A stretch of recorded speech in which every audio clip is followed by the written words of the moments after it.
രാജ്യത്തെ പ്രതിപക്ഷത്തിന് അപ്രതീക്ഷിതമായി കിട്ടിയ നല്ല കാലമാണ് ഇപ്പോൾ. കെടുകാര്യസ്ഥതയും വാചകമടിയും മാത്രമായിരുന്നു മോദി സർക്കാരിന്റെ പ്രവർത്തനങ്ങളിൽ കൂടുതലെങ്കിലും അതാർക്കും പിടിക്കാൻ കിട്ടിയിരുന്നില്ല.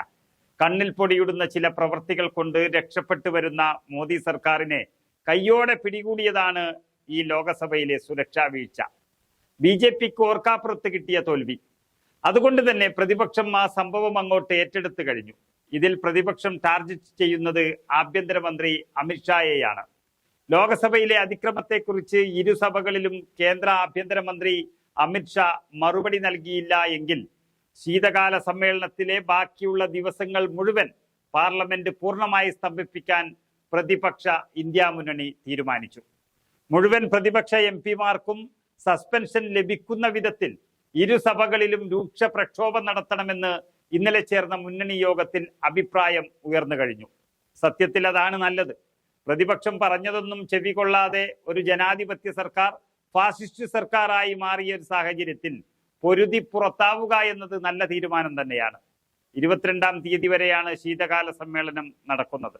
മറുപടി പറയാൻ അമിത്ഷായ്ക്ക് നിർദ്ദേശം നൽകണമെന്ന് ആവശ്യപ്പെട്ടുകൊണ്ട് ലോക്സഭാ സ്പീക്കർ ഓം ബിർളക്കും രാജ്യസഭാ അധ്യക്ഷൻ ജഗ്ദീപ് ധൻഖറിനും പ്രതിപക്ഷ കക്ഷികൾ കത്ത് നൽകിയിരിക്കുന്നു. അമിത്ഷാ അഹങ്കാരിയും ഭീരുവുമാണെന്ന് പരാതി പറയുന്നതിന് കാരണമുണ്ട്.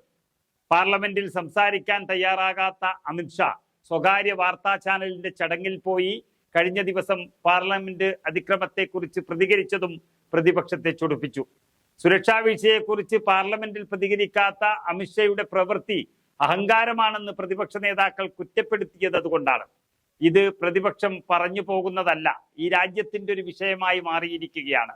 അമിത്ഷാ രാജ്യത്തെയാണ് കളിയാക്കുന്നത് എന്ന് അറിവുള്ളവരെല്ലാം പറഞ്ഞു തുടങ്ങി. എന്തൊക്കെ പറഞ്ഞാലും എത്രയൊക്കെ പിന്തുണച്ചാലും രാജ്യസുരക്ഷയെ തൊട്ടുകളിച്ചാൽ രാജ്യത്തെ ജനങ്ങൾ അവർക്ക് പണി കൊടുക്കും. അതാണിപ്പോൾ BJP ഭയപ്പെടുന്നത്. പാർലമെന്റിൽ പോയി തെറ്റേറ്റു പറഞ്ഞാൽ BJPയുടെ പരാജയം ഈ രാജ്യം വിലയിരുത്തും. അതുകൊണ്ട് ലോക്സഭാ തെരഞ്ഞെടുപ്പിൽ കിട്ടിയേക്കാവുന്ന തിരിച്ചടി ഭയന്നാണ് അമിത്ഷാ ഒളിച്ചു കളിക്കുന്നതെന്നാണ് പ്രതിപക്ഷം പറയുന്നത്. അല്ലെങ്കിൽ ചാനലുകളുടെ മുന്നിൽ എന്തൊക്കെയോ വിളിച്ചു പറയുന്ന അമിത്ഷായ്ക്ക് ജനപ്രതിനിധികളുടെ മുന്നിൽ, അതായത് ജനാധിപത്യത്തിന് മുന്നിൽ സംസാരിക്കാൻ എന്തിനാണ് ഇത്ര പേടിയെന്നാണ് ചോദ്യം. അതാണ് ഇനി പ്രതിപക്ഷത്തിന്റെ യുദ്ധം. ലോക്സഭാ തെരഞ്ഞെടുപ്പിന് ഒരുങ്ങി നിൽക്കുന്ന രാജ്യത്തെ പ്രതിപക്ഷത്തിന് ഏറ്റവും നല്ലൊരു അവസരം കൂടിയാണിത്.